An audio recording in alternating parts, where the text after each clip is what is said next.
afternoon, students. Today we have discussed about the different aspects about the respiration. Firstly, what is the respiration? This is the process in which complex organic substances like carbohydrate, proteins, fats are broken down into simpler one, that is the carbon dioxide and water.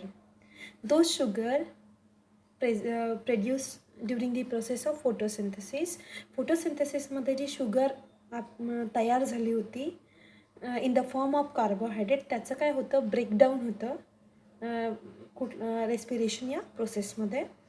This sugar और carbohydrate broken down into the simpler compounds, that is the carbon dioxide and water. आणि या प्रोसेसमध्ये tremendous energy काय होते, release होते. And this energy later on used for the different metabolic processes carried out inside the plant body.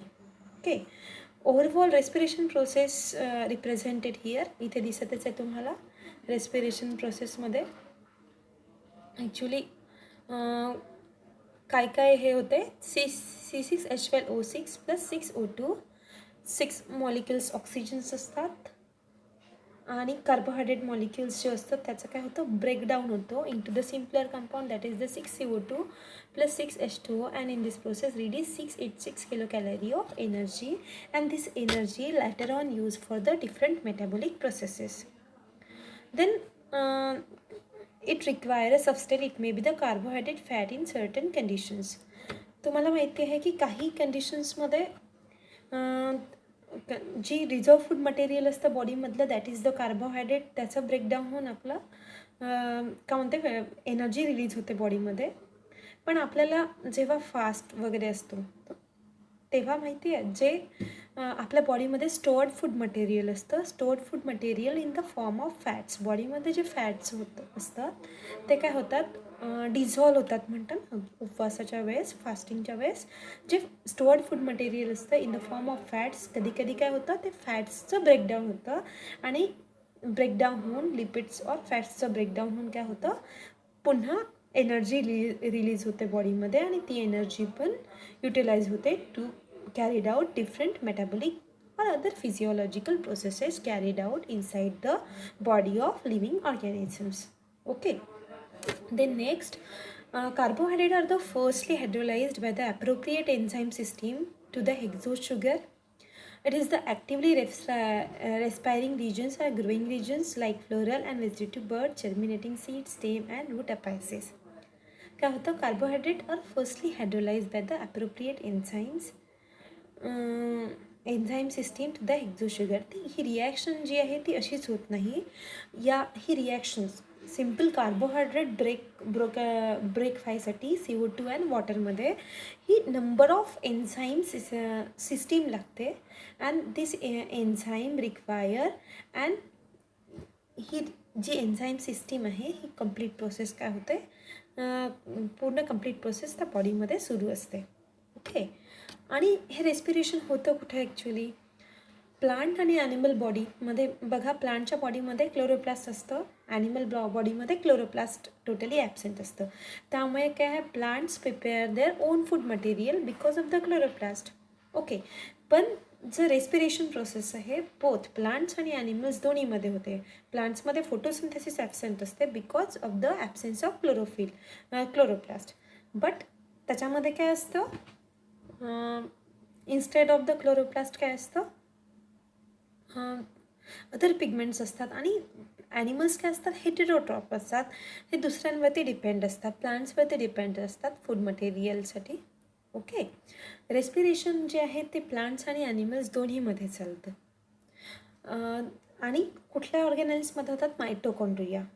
Mitochondria is the power house of cell म्हणतात, because in this mitochondria release energy to break down food material. मायटोकॉन्ड्रियामध्ये काय होतं, food मटेरियलचं breakdown होतं into simpler compounds, आणि त्या simpler compound मध्येच तयार होताना CO2 बॉडीमधून जेव्हा रिलीज होतो तेव्हाच काय होते, number of ATP molecules. Energy currency काय आहे बॉडीमधली? ATP आहे. ATP is the adenosine triphosphate. तर एनर्जी करन्सी म्हणून हे यूज होतं बॉडीमध्ये आणि ती एनर्जी रिलीज्ड होते मायटोकॉन्ड्रियामधून. That's why it is the power house of the cell. आणि जे रेस्पिरेशन आहे ते कुठे 2 टाईप्स आहे. First one that is the anaerobic respiration and second one that is the aerobic respiration. Anaerobic respiration is those respiration which is carried out in absence of molecular oxygen. जर एन्व्हायरमेंटमध्ये जिथे त्या ऑर्गॅनिझमचं particular growth होत असेल तिथे जर molecular oxygen available नसेल तर तिथे कुठली प्रोसेस होते? ॲनारोबिक रेस्पिरेशन होतं. जर मॉलिक्युलर ऑक्सिजन अवेलेबल असेल तिथे जे रेस्पिरेशन होईल that respiration is known as the aerobic respiration. Difference बघून घेऊ एक छोटासा ॲरोबिक अँड इनॲरोबिक रेस्पिरेशनमध्ये. ॲरोबिक रेस्पिरेशनमध्ये बघा तुम्हाला पाहायला मिळेल oxygen is used for the process. Anaerobic respiration oxygen is not utilise for the process. ॲरोबिकमध्ये it takes place in the cell of all the higher plants and animals. जेवढे काही higher plants आहेत जसं आपण म्हटलं आहे ब्रायोफाईट्स आहेत, टेरिडोफाईट्स आहेत, त्यानंतर थोडे ॲडव्हान्स जे आहेत ते आहे जिम्नोस्पर्म आहेत, अँजिओस्पर्म आहे. या प्लांट्समध्ये आणि टोटल ॲनिमल्समध्ये काय होतं? हायर प्लांट्स अँड ॲनिमल्समध्ये काय होतं? ॲरोबिक रेस्पिरेशन होतं. Then takes place in some bacteria. Anaerobic respiration takes place in some bacteria, fungi and certain endoparasites. याच्यामध्ये काय होतं? Anaerobic respiration. ग्लुकोज. आता aerobic respiration glucose is completely oxidise. Aerobic रेस्पिरेशनमध्ये काय होतं? Glucose is completely oxidise and anaerobic रेस्पिरेशनमध्ये glucose is partially oxidise. ॲरोबिकमध्ये पुन्हा the end products are carbon dioxide and water. इथे काय असतं? End product carbon dioxide. आपण म्हणतो ना आपण ऑक्सिजन घेतो आणि कार्बन डायऑक्साईड बॉडीमधून रिलीज करतो. तर ते रिलीज असंच नाही होत बॉडीमधून, खूप साऱ्या प्रोसेसमधून जावं लागतं. आपल्या बॉडीमध्ये जे फूड मटेरियल असतं त्याला ब्रेक केलं जातं ऑक्सिजनच्या प्रेझेन्समध्ये. आपण शरीरामध्ये ऑक्सिजन घेतो त्याच्या प्रेझेन्समध्ये काय होतं? फूड मटेरियल ब्रेकडाऊन होतं आणि त्याचं मग कार्बन डायऑक्साईडमध्ये कन्व्हर्शन होतं आणि तो कार्बन डायऑक्साईड जो आहे तो बॉडीमधून मग रिलीज करतो आपण. ओके. आणि जे अनारोबिक रेस्पिरेशन आहे ते the end products are carbon dioxide and either ethyl alcohol or lactic acid. इथे काय असतात? कार्बन डायऑक्साईड कधी और आयदर इथिल अल्कोहोल किंवा लॅक्टिक ॲसिड. तुम्हाला माहिती आहे दुधाचं दही बनणं that is the lactic acid fermentation. तर त्या प्रोसेसमध्ये पण दह्यामध्ये पण बॅक्टेरिया असतात. ओके.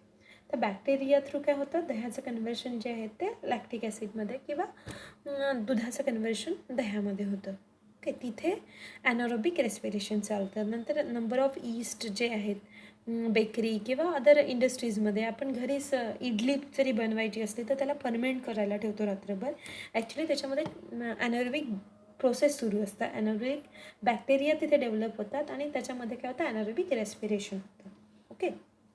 देन ॲरोबिक रेस्पिरेशनमध्ये बघायला गेलं तर complete oxidation of one molecule of glucose will 38 ATP. एका मॉलिक्यूलच्या ग्लुकोजचं जर ऑक्सिडेशन झालं तर किती रिलीज होतात एनर्जी? 38 ATP मॉलिक्युल्स रिलीज होतात.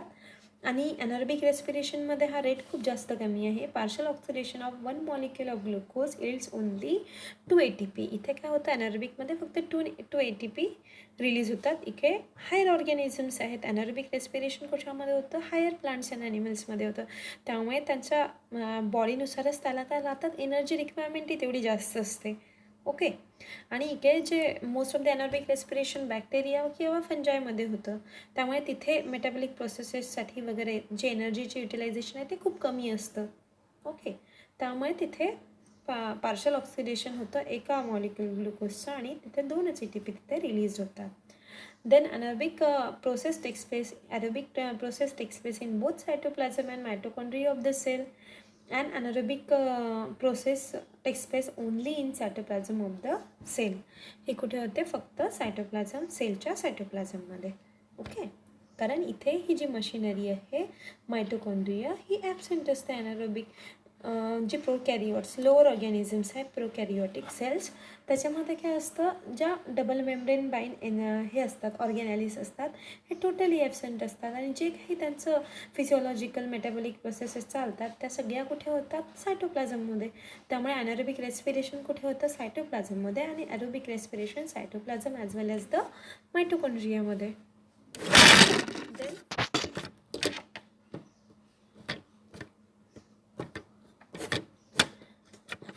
वन बाय वन बघू. Aerobic respiration. Aerobic respiration one in which glucose is partially oxidized without using oxygen to yield lactic acid or ethyl alcohol and energy. आता बघा ॲनारोबिक रेस्पिरेशनमध्ये कशी energy release होते.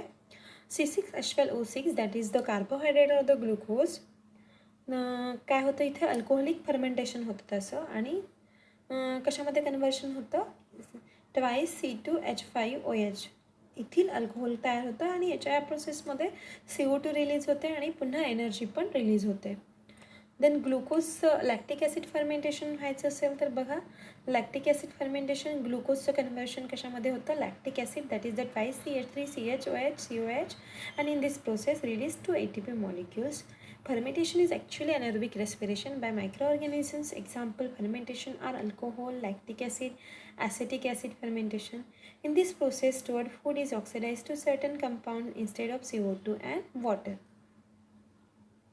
Then aerobic respiration. Aerobic respiration stored foods get completely oxidized to CO2 and water with release of some energy.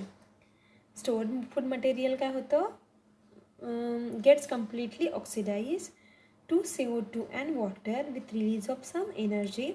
C6H12O6 plus 6O2 it convert into CO2 plus 6H2O plus in this process release 686 kilocalorie of energy.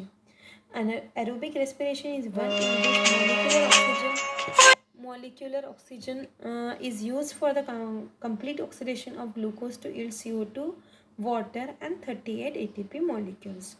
Okay, आणि याच्यामध्ये काय काय release होतं, CO2, water आणि 38 ATP molecules. Okay, त्यानंतर एक छोटासा एक तुम्हाला पॉईंट आहे तुमच्या याच्यामध्ये सिलेबसमध्ये, that is the respiratory quotient. Respiratory quotient म्हणजे काय होतं, हा 1 मार्क्ससाठी मोस्ट ऑफ दी लास्ट जो क्वेश्चन असतो तुमच्या पेपरमध्ये त्याच्यामध्ये विचारला जातो. Respiratory quotient is the volume of CO2 evolved upon the value of CO2 absorb. जेवढे CO2 इव्हॉल्व्ड होतं, O2 ॲब्सॉर्ब होत असेल रेस्पिरेशन प्रोसेसमध्ये, upon volume of CO2 evolved upon volume of O2 absorbed.